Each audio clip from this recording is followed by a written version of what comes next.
ñandereko oikuapota chénama anunguive ñandekuéri pecha ñandereko ndechoka'íva águi ñandekuéri voi jurakurireko pecha jaikuapota che amongueipy jaestudiávi aviamekuéri ñandereko reimandúa áramo amonguendáipy aicha'ỹ rivete amombe'uteínema oĩporã aguyjépe tovaiakatu tendaporãi pãmépe cherãtarãikuéripe pendekuaíepe ápei pende juruakuéri pejapychakápe. En primer lugar, quiero agradecer a Federico, quien pudo organizar esta charla tan importante, tanto para ustedes, también para mí. La verdad que estoy muy feliz. Desde el primer comienzo, cuando él propuso el tema de las conversaciones, me interesó bastante porque me contó que va a haber personas incluso de México que van a estar escuchando, y la verdad que eso a mí me pone muy feliz, sobre todo porque cuando tuve una experiencia allá, la verdad que fue espectacular poder compartir con otros pueblos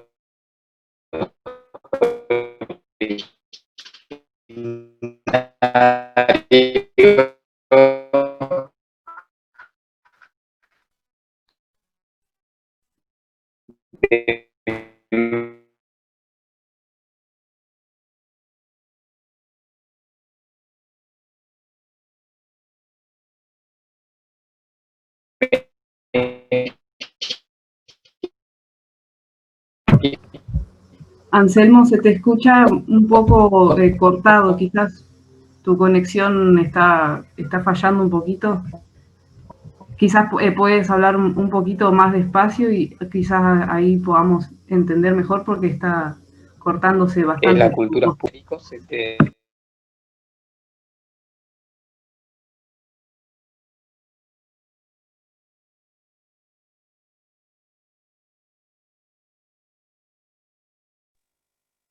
creo que tengo un pequeño inconveniente con la conexión de internet.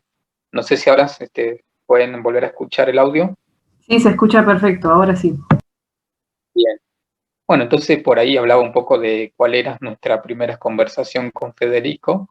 Entonces creo que de esta manera podemos comenzar un poco a la introducción, lo que significa nuestra cultura. Esta versión que voy a contar es específicamente desde el punto de vista de personal mío, ¿no? Puede haber también de las mismas temáticas, puede haber otro punto de vista, otro discurso, también otras explicaciones, si se quiere decir, de los demás guaraní. Y también según la experiencia que fui obteniendo, tanto de mis familias durante la formación y también de la vida cotidiana como un guaraní. Así que bueno, una de las cosas importantes que me gustaría compartir con ustedes esta noche tiene que ver con los distintos momentos históricos que sufrió nuestra cultura. De alguna manera son unas modificaciones importantes a lo largo de la historia, ¿no? Si bien, según nuestro punto de vista cultural, nuestra cultura existió desde el momento en que se creó el universo, porque nuestra cultura está fuertemente ligado tiene una inclinación espiritual muy profundo, entonces creemos que nuestra existencia comenzó desde la creación del universo. Así, igualmente, con otros estudios, en este caso desde el punto de vista de los blancos, ya, bueno, existen los años, existen los momentos históricos, entonces, por eso un poco de análisis va a ser con las teorías de los Yoruba, sería de los blancos. Así que el primer momento histórico de nuestra cultura tiene que ver con la precolombina, justamente, antes de la llegada de Colón.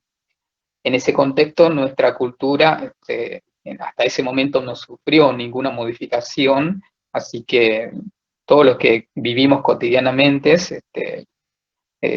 simplemente fueron la coexistencia con la naturaleza y algunas de la ciencia que nosotros fuimos obteniendo a través de los conocimientos de los ancianos y también de la gente que en ese momento tenías, que recolectaba su experiencia a través de su vivencia. Entonces, algunas de las ciencias que son más importantes tienen que ver justamente con la biología, donde se estudian a los animales, los componentes de las medicinales también, son algunas de las ciencias que ya teníamos incorporado en esta época. Y también, bueno, también la filosofía de vida, sobre todo la filosofía existencialista, constantemente, donde ¿no? De cuál es el objetivo de nuestra existencia en relación con la naturaleza y también, bueno, con un destino del hombre, ¿no? Y esos son una de las características muy importantes en esa época. Y otras cosas importantes en esa época tienen que ver con las relaciones sociopolíticas, que en ese contexto no era tan compleja, a diferencia de la actualidad, porque nuestra cultura no ponía en énfasis lo que es la organización fuertemente política, digamos, sino que la organización era mucho más simple. Simplemente se trataba de, por ejemplo, si hablamos de la economía, simplemente era un intercambio de productos entre los familiares, por ejemplo. Son una forma simple de convivir en una comunidad en nuestra cultura. Entonces, por ahí no había una complejidad dentro de lo que es el contexto político y también social, que de alguna manera no modifica mucho, digamos. Son unas sencillas formas de vivir. Y otras cosas que por ahí nos caracterizaban más en este contexto también es que nuestro pueblo era, de alguna manera, migrante, digamos, que eso quiere decir que iban de un lugar a otro, pero en un cierto determinado tiempo volvían en el mismo lugar, una forma de estrategia también de conservar la naturaleza, porque nosotros sabemos que una vez que nosotros asentamos en un lugar, destruimos algo que es de la naturaleza, ya sea los árboles, todo lo que existe en la naturaleza. Entonces, de alguna manera, para que eso se pueda volver a recuperar, entonces se trasladabas y bueno, en un determinados años volvían en el mismo lugar cuando ya la naturaleza se haya recuperado en ese lugar. Esas son algunas de las características más importantes de nuestra cultura en ese contexto. Y ahora para pasar ya al segundo momento, que es de los momentos históricos, tienen que ver con el momento de la llegada de los jesuitas. Acá concuerdas también con, después de la llegada de Colón, ya se modificaría lo que es nuestro contexto cultural, porque con la llegada de los jesuitas, como seguramente ustedes también lo sabrán, hubo mucha influencia del cristianismo. Entonces, en ese contexto, lo más conocidos para nosotros, los pueblos mbuya guaraní, es justamente acá en la provincia de Misiones, una de las más conocidas es el lugar de la ruina jesuítica de San Ignacio, por ejemplo. En ese lugar podemos encontrar, por ejemplo, de cómo era la convivencia entre los sacerdotes y los caciques, por ejemplo. Hay una cosa muy curiosa en ese contexto.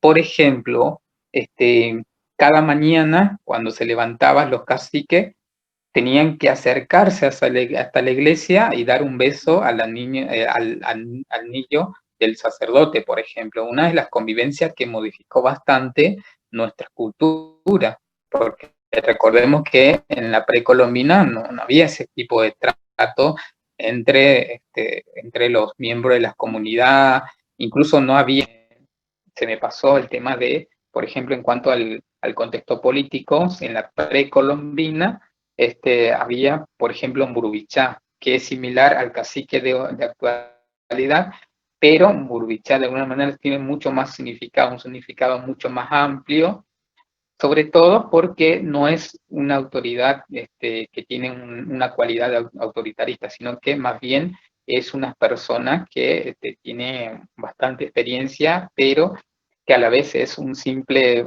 persona que acompaña, que guía al grupo, tanto comunitarios y de algunas maneras también se relaciona con se relaciona con el guía espiritual que tenemos nosotros y lo llamamos Opigua, por ejemplo.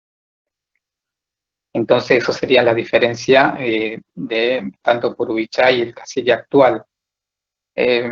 Igualmente, en la actualidad se sigue llamando Purubichá a los caciques, solo que hay un término nuevo, un término moderno que es más conocido para la sociedad. Bien, entonces estamos hablando un poco del momento de la llegada de jesuitas, ya dije un poco de algunos de los ejemplos a la cual modificó nuestra forma de vida con la llegada del cristianismo. Una de las cosas importantes también en este contexto fue, por ejemplo, que los Mbuya empezaron a aprender nuevas formas de trabajar, por ejemplo, las panaderías, todo lo que se trabajaba en esas reducciones jesuíticas. Y hay unas cosas muy importantes en este contexto, apropiación de algunas de las canciones, por ejemplo, los coros de cristianismo, pero que está en el idioma mbuya guaraní, por ejemplo. Entonces, en la actualidad, hasta ahora, hay algunas personas que conocen ese coro y lo cantan en algún momento en versión mbuya guaraní, pero la letra y bueno, los temas están relacionados directamente con el cristianismo. Y otra cosa importante, por ejemplo, que sucedió en ese contexto es que la mayoría de los miembros de las comunidades guaraní que estuvieron relacionados con esa gente de los jesuitas es que consideraron que eran realmente enviados de Dios. Entonces, de alguna manera lo consideraron como personas que eran puros, casi como un ángel, si se quiere decir, ¿no? Eso también es una grave confusión, porque sabemos que quiénes son los jesuitas en la actualidad, digamos. O sea que de alguna manera sintieron que esos ángeles de alguna manera descendieron del cielo para guiar, por ejemplo. Y después, bueno, conocemos, la mayoría, supongo que ya lo conocen, lo que sucedió después, ¿no? Con la llegada de los bandeirantes, bueno, ahí donde trataron de exterminar e incluso a los propios jesuitas que acompañaban a los pueblos indígenas, por ejemplo. Bueno, toda esa historia, más o menos ya se conoce lo que pasó después.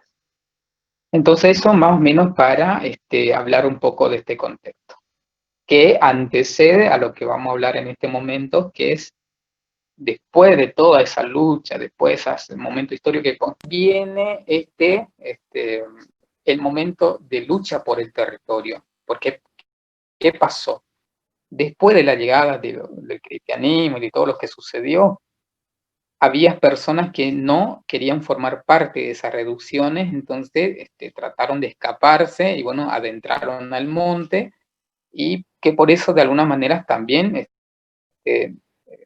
salvamos del exterminio, ¿no? De nuestra cultura. Entonces, a partir de ese momento, bueno, se fueron formando nuevas comunidades en guaraní, hasta que llega un momento en que se siente ya de alguna manera acorralado, porque como bien sabemos que también los gobernadores, con sus poderes políticos, se fueron dividiendo las tierras, e incluso con los pueblos guaraní estando adentro, digamos. Entonces llega un momento en que había una necesidad de volver a recuperar esas parcelas que nosotros tenemos en la actualidad.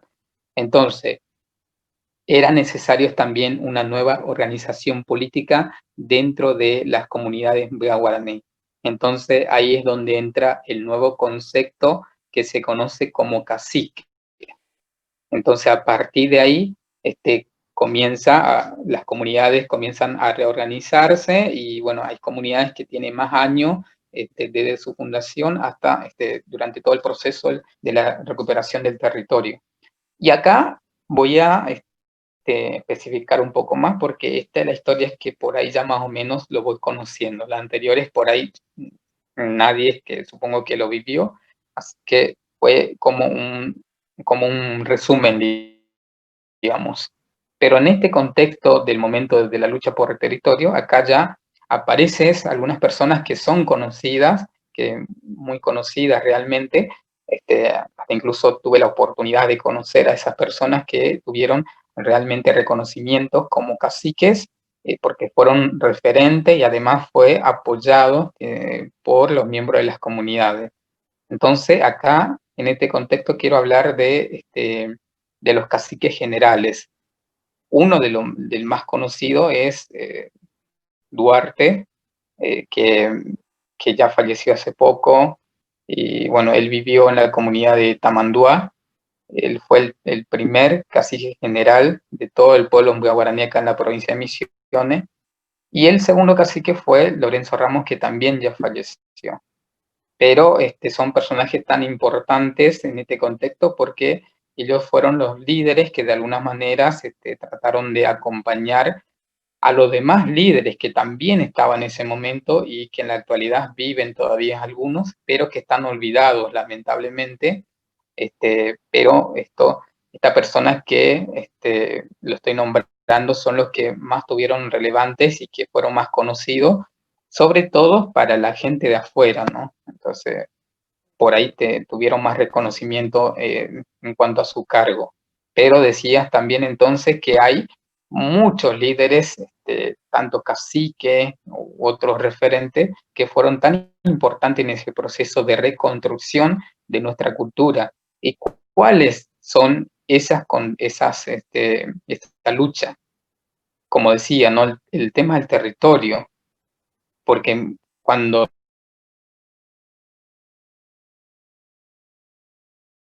se formaron las propiedades privadas, también está paso, sentarse y tratar de reunificar, ¿no? Todo lo que implica nuestra cultura y también nuestra política. Y bueno, una de esas fue la lucha más fuerte, fue el tema del territorio, y hasta hoy día sigue siendo porque hay comunidades que se van creando y por ahí todavía no tiene asegurado el título de propiedad, así que es un proceso bastante largo.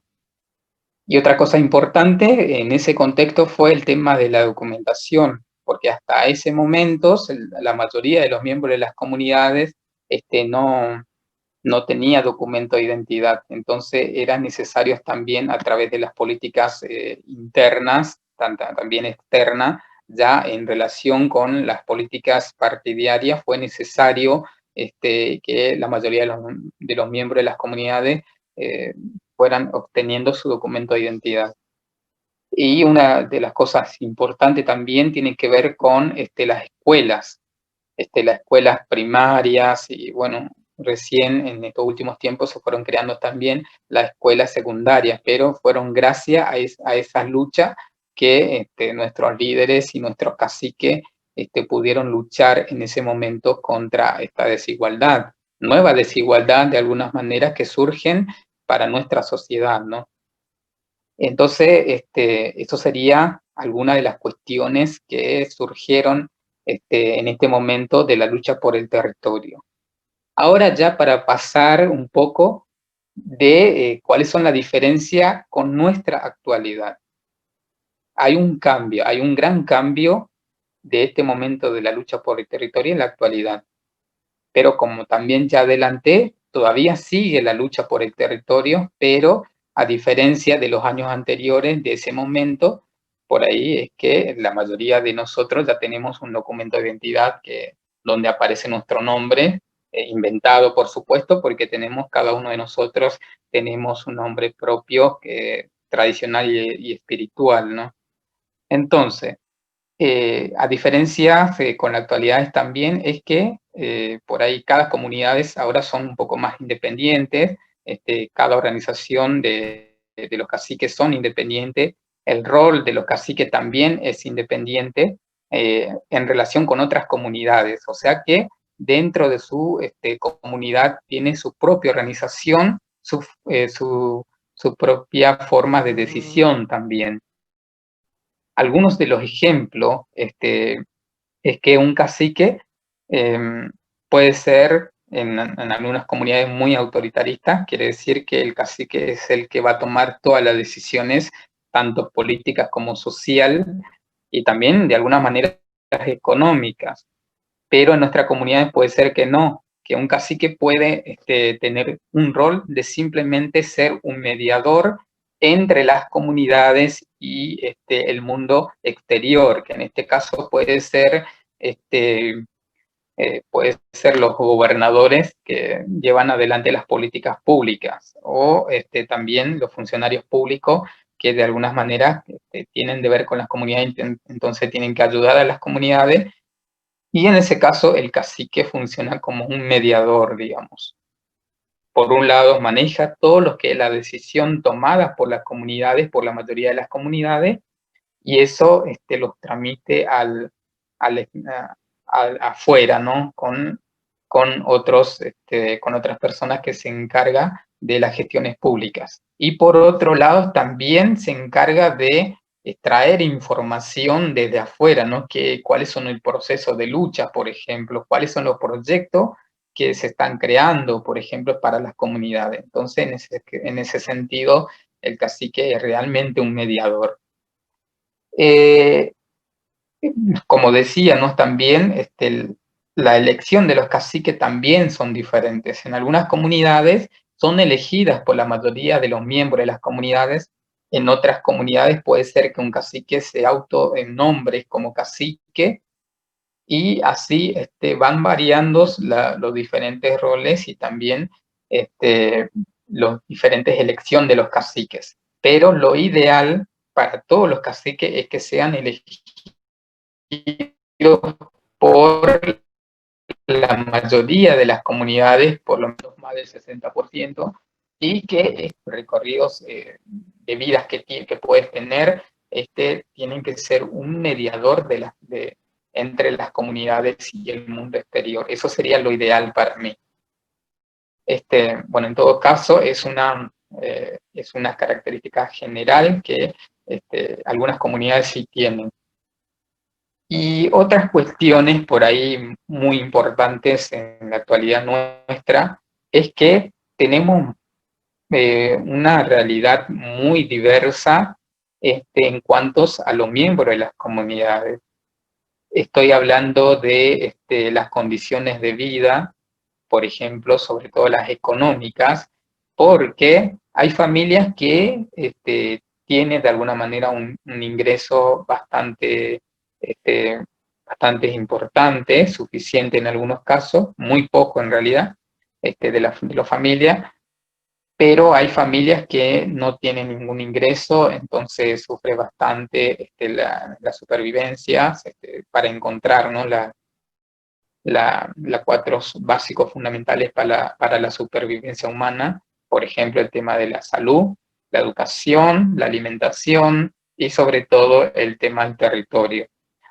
Entonces, hay familias que mendigan, por ejemplo, en las grandes ciudades, que también muchas de las familias que están de algunas maneras pidiendo limosna tienen sus propias realidades. Uno va porque realmente necesita, otra familia va porque le parece que es algo que está bien, otra familia va porque están acostumbradas a esa vida, pero son diferentes realidades que nunca podemos generalizar a la hora de hacer un análisis, y sobre todo, más importante, es a la hora de tratar de ayudar y, bueno, de hacer algunos trabajos con las comunidades Bea Guaraní. Por eso muchas veces una de mi postura más importante es tener una mirada puramente cultural y general. No hablo tanto de las políticas partidarias en relación con la necesidad de las comunidades, porque son muy diversas y la verdad es bastante compleja a la hora de empezar a trabajar, ¿no? Hay muchas cosas realmente para hacer dentro de las comunidades y también fuera de las comunidades en relación con nuestra cultura. Así que bueno, hablaba un poco de nuestra realidad, ¿no? De la actual, por eso es alguno de los ejemplos que estoy exponiendo un poco de la realidad nuestra, ¿no? Y otras cosas que quiero compartir es que más allá de distintos momentos históricos que fueron modificando nuestras formas de vida como pueblo Mbuya guaraní, es que hay algunos aspectos que se mantuvo y se sigue manteniendo hasta la actualidad. ¿Y cuáles son? Una de las más importantes tienen que ver con el lenguaje. El lenguaje, es el idioma Mbuya, es lo que nos conecta todavía entre las diferentes comunidades, es lo que nos muestra una característica muy general de cada uno de los que pertenecemos al miembro de las comunidades. Entonces, a través del lenguaje nosotros nos comunicamos constantemente y que también sentimos que estamos siempre cerca unos del otro, más allá de que una comunidad puede estar a gran distancia o incluso en otros países, porque recordemos que la cultura Mbuya guaraní está asentado tanto en Argentina, norte de Argentina, sur de Brasil y parte del Paraguay también. Entonces, más allá de esa distancia que tenemos a través del lenguaje que sentimos que cerca, sobre todo a nivel emocional, ¿no? Que muchas veces nosotros necesitamos y es bastante fuerte para nuestra cultura. Entonces, una de las cosas importantes es el idioma. Y otras cosas que nos conecta y bastante con facilidad es que para nuestra cultura no existen propiedades privadas. Entonces, a partir de estas posibilidades que tenemos nosotros, tranquilamente podemos trasladarnos de una comunidad a otra sin ningún problema. O sea que si en algún momento yo decido ir en otras comunidades, me van a recibir con los brazos abiertos y si es necesario, con todas a disposición de lo que ellos tienen. Por ejemplo, la vivienda. Por eso no me preocuparía tanto a la hora de mudarme a otro lugar, porque seguramente los otros hermanos me van a recibir incluso con las viviendas, con lo necesario para establecer en esas nuevas comunidades en donde me voy a sentar. La única diferencia es que ya voy a depender del otro cacique, que sería de ese lugar. Y de alguna manera eso nos facilita a nosotros movernos con mucha facilidad. Sobre todo, esto también implica de alguna manera libre acceso entre las comunidades. O sea que no tengo que sacar, por ejemplo, ciertos permisos, no hay necesidad de eso, sino que simplemente me voy y me acerco a la comunidad y ya soy uno más de esa comunidad. Eso es lo más importante para nosotros. Y por último, quiero también hablar un poco de nuestra, no quiero decir religión, creo que voy a referirme más a nuestra espiritualidad, pero igualmente quiero decir que nuestra cultura es politeísta, es más o menos parecidos a la cultura de los antiguos griegos y los romanos que creían en varios dioses, pero a diferencia de esos dioses grecolatinos, es que nuestro dios no tiene cualidad humana, porque seguramente algunos de ustedes que hacen un estudio más profundo, tiene experiencia en el campo de los estudios de la teología, van a saber cómo son los dioses de los griegos y de los romanos. Como decía entonces, a diferencia es que nuestro Dios no tiene ese tipo de cualidades humanas donde se relacionaba con los humanos, hasta incluso tenían relaciones sentimentales con los humanos. Ese tipo de cosas no existe en nuestra cultura, pero sí creemos en varios dioses. Por ejemplo, tenemos a Caraí, tenemos Deguá, tenemos a Tupá, tenemos Yacairá, tenemos Ñamandú. Hasta incluso podríamos considerar a Yaché, que es dios de la luz de las lunas, que también forma parte de esa compleja teología que nosotros tenemos como cultura. Eso también se mantiene en la actualidad para la mayoría de los que pertenecemos a la cultura Mbuya guaraní, pero también acá quiero aclarar que existen Mbuyas que son cristianos, que de algunas maneras se fueron convirtiendo en otras religiones, que se fueron congregando con otras religiones, que en este caso es el cristianismo, también, yo no sé mucho del cristianismo, pero en algunos casos, lo muy básico, más o menos sé. Por ejemplo, hay iglesias en donde los ya existen, es que esa iglesia pertenece a la iglesia protestante, por ejemplo, pero también existen la iglesia de los católicos donde asisten los Lombia que siguen a esas congregaciones. Eso también es una realidad nuestra que existe hoy en día, pero de todas formas no hay tanto conflicto de eso porque nuestra cultura siempre se caracterizó de alguna manera por ser libre, o sea que cada persona, cada miembro de las comunidades tiene cierta libertad o mucha libertad de elegir lo que quiere y realizar lo que quiere. Eh, Aunque, bueno, en muy pocas cosas, en muy poco caso también existió algunas polémicas, seguramente va a seguir existiendo una polémica con respecto a eso, pero es que no, que no hubo un problemas tan importantes como para hacer un impacto general, digamos, sino que simplemente fueron alguna que otra experiencia. Bueno, para ya cerrar con esta charla, creo que hablo bastante y mucho, espero no aburrir con todos los detalles que estoy exponiendo, pero me gustaría también hablar un poco de cómo está formado nuestro lenguaje, porque nuestro lenguaje tiene 3 niveles. Acá me quiero detener un poco también para explicar que cada uno de los idiomas guaraní son independientes. Esto quiere decir que el Mbiá guaraní es único idioma, más allá de que existen otros idiomas guaraníes, porque nuestra cultura pertenece a la gran nación guaraní. Y en esta gran nación guaraní existen otras culturas de hablas guaraníes, pero que no son un simple dialecto, sino que son idiomas independientes, con algunas que otras similitudes, pero es totalmente diferente a cada uno de los idiomas que compone las diversidades guaraníes que hay.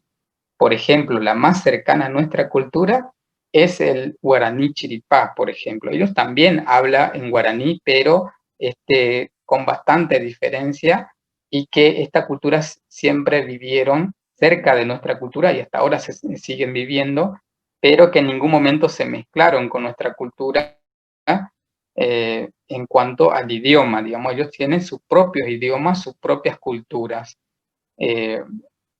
Por ahí en la actualidad, en la provincia de Misiones, es que siguen existiendo esas culturas, pero ya se reconoce más como un Mbiá. Pero si vamos a lo que es el propio, la cultura de ellos, tiene una particularidad bastante importante. Esto lo digo con toda la experiencia porque gracias a mi papá tuvo esa influencia con la cultura chiripá. Entonces, aunque él no es de sangre chiripá, pero él, como tuvo una influencia del idioma y la cultura chiripá, él recién a los 14 años aprendió a hablar en Mbiá guaraní. Por eso su primer idioma sería chiripá y el segundo idioma sería Mbiá guaraní. Si yo no me considero chiripá es porque simplemente no sé hablar en chiripá, sino creo que también me consideraría como un chiripá más en esta parte del lugar, que algo que seguramente me iba a poner muy orgulloso porque es un idioma único. Así que hablando un poco del idioma, ¿no? Es como que volví un poco atrás para volver a explicar todo lo que implica, todo lo que significa nuestra cultura y nuestro idioma. Y hablaba un poco de diferentes niveles del lenguaje. Nuestro idioma, estoy hablando propio del idioma guaraní. El primer nivel del lenguaje es la forma informal, que y lo que seguimos practicando en la actualidad, y lo seguimos utilizando día a día en nuestras comunidades, con las familias, en la vida cotidiana nuestra. Ese es este primer nivel de lenguaje, que es la forma informal, la forma de habla cotidiana. Y después tenemos el segundo nivel de lenguaje, que es el lenguaje formal, así como en castellano tiene el lenguaje informal y formal, también en guaraní existen esos niveles de lenguaje.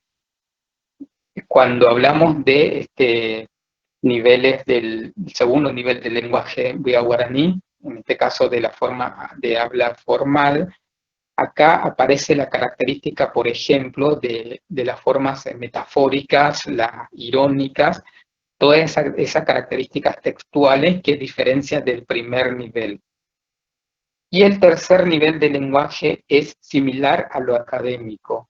Es lo sumamente difícil, que hasta incluso yo todavía no aprendí.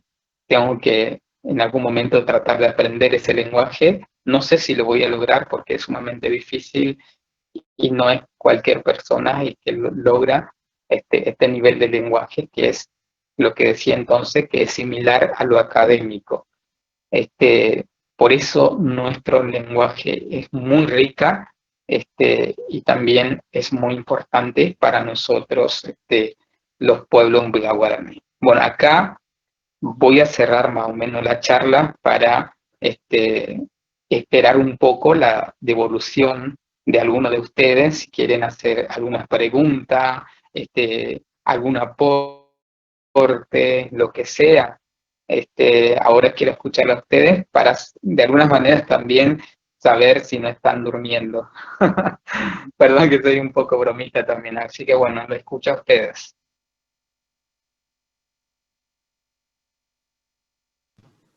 Anselmo, Sí. soy Jorgito de acá, el que era de Soriano.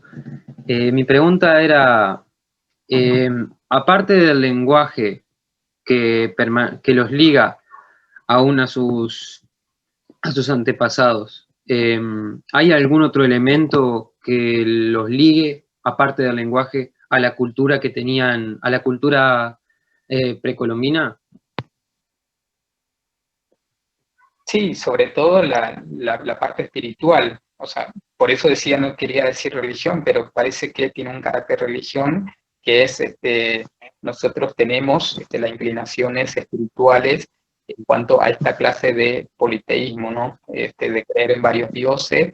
Todavía mantenemos la tradición de ir al templo cultural, que nosotros lo llamamos Opú, donde está el Opúwa, que es el líder espiritual de nuestra cultura. Entonces seguimos practicando actualmente, que es una de los aspectos muy importantes que ya vienen desde la precolombina. Y otra cosa importante, también todavía seguimos viviendo en comunidades. Esto quiere decir que no es solamente vivir en un parcelas reducido, sino que también implica las convivencias, por ejemplo, la parte de intercambio que existe entre los diferentes miembros. Por ejemplo, todavía mantenemos tratos de cordialidad en una comunidad, por ejemplo, de hacer algún intercambio de producto, por ejemplo, que todavía se sigue manteniendo durante el proceso de bautismo para poner los nombres tradicionales, también se sigue manteniendo, y también los nombres tradicionales, porque esos vienen desde muchos antes, desde la época precolombina. Entonces todavía existen muchos aspectos que nos mantienen. Creo que sin eso ya no existiríamos. Bueno, muchas gracias. Hola Anselmo, ¿me escuchás? Sí. Ok, gracias. Anselmo, no quiero ser reiterativo. ¿Tú podrías explicarnos qué significa la comunidad de ustedes, traducido al español? ¿Qué significa Tecoa Arandú y por qué se llama Tecoa Arandú? Tecoa Arandú en castellano significa comunidad de la sabiduría. Este nombre de nuestra comunidad puso uno de los hijos de los primeros caciques que habitaban este lugar. Surgió allá por, no sé en qué año, no me acuerdo mucho, pero se empezó a poner este nombre cuando empezamos a recuperar esta parte del territorio que es a través de un proceso de lucha que se logró, por ejemplo, tener un título de propiedad comunitaria. Entonces, en ese momento, cuando ya hubo ese logro, bueno, ahí se puso este nombre, que en ese momento fue un cacique, si no me equivoco. Ok, Anselmo, y para ustedes, ¿la sabiduría está vinculada al conocimiento del uso de las plantas y los árboles? ¿O es sabiduría en general? Como es. Claro, nuestra cultura siempre estuvo fuertemente ligados a lo que es el medio ambiente, porque nuestra cultura considera que los que somos humanos, somos apenas una parte de esas cadenas que existe en el medio ambiente. Ser más dentro de las cadenas, digamos, de lo que forma la naturaleza en general. Entonces, eso quiere decir que no somos superior ni inferior a todos los seres vivientes que existen en la naturaleza. Por eso es que nosotros respetamos mucho.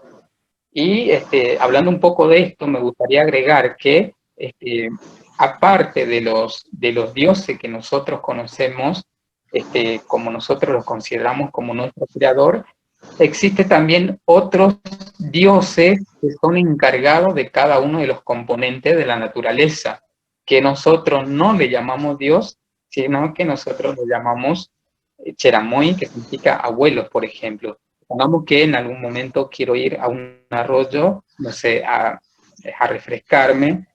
Entonces lo primero que yo hago es llegar y pedir permiso al abuelo para que me dé el permiso de que yo pueda utilizar, por ejemplo, el agua o lo que sea que yo necesito utilizar de la naturaleza, sobre todo las piedras que también se pide para utilizar. Si tengo que tirar, si tengo que mover algo, siempre tengo que pedir al dueño, que en este caso sería el dios de este ser, y que nosotros debemos pedir permiso siempre para utilizar cualquier elemento de la naturaleza. ¿Se entiende? Hola, Anselmo, una pregunta. Sí. ¿Me escucha? Sí. No me quedó claro Sí, el tema de, no me quedó claro el tema de la lengua chiripá. Es decir, ¿pertenece a otra etnia o es de la misma comunidad guaraní? Chiripá es otra cultura, es como decir Mbea guaraní. Cuando decimos Mbea es una cultura, cuando decimos Chiripá es otra cultura que también habla en guaraní, con algunas similitudes con el guaraní Mbea, pero es otra cultura con otros, con otro conocimiento cultural que es propio de ello, y no es que se mezclan con la cultura mbea guaraní. Esto quiere decir que siempre tuvieron su propia cultura, viviendo su propia cultura, aunque siempre eran cercanos al pueblo mbea guaraní, sigue siendo cercano, tan cercano que en la actualidad acá en la provincia de Misiones, por ejemplo, ya se lo conoce como mbea guaraní, ya no se le conoce como chiripá, aunque tiene otra cultura. Anselmo, Entiendo, sí. perdón. Sí, por ahí no profundicé tanto el tema de las culturas chiripá porque lamentablemente no tengo conocimiento de cómo es la cultura de ellos. Apenas tengo una influencia familiar muy pequeñita. Por eso no profundicé tanto, porque no sé cómo es la cultura de ellos en su complejidad. ¿Se entiende? Sí, perfecto, Anselmo. Muchas gracias. Bien, Una bien. pregunta. Ahí por ahí escucho una voz. Sí, Sí. Anselmo, una pregunta. Gracias por la exposición, muy, muy interesante, pero con muchas ganas de aprender más. Me alegro. Sí. Hablaste de los dioses que ustedes que no tienen características humanas, pero ¿cómo los caracterizarían? ¿Qué elementos? Yo hablaba más de las cualidades. Claro. Sí, decime. No, sí, ¿cómo definirías, a cada dios, qué elementos lo definen? Como si vos lo tuvieras que definir Bien. a alguien, Bueno, en primer lugar, explicarle qué hace, qué es, cómo es. en primer lugar, bueno, vuelvo desde el principio. Yo me refería más a las cualidades humanas, porque como sabemos, los dioses de los griegos y de los romanos tienen esa cualidad humana que de alguna manera vivía, incluso mostraba el comportamiento humano, esos dioses. Por ejemplo, tomaban vino, iban a la fiesta, se relacionaban con los humanos, etcétera, etcétera. A diferencia de nuestros dioses que no. Entonces, cada uno de los dioses fue creado por un solo dios, que es Caray Tenondegua, que Caray sería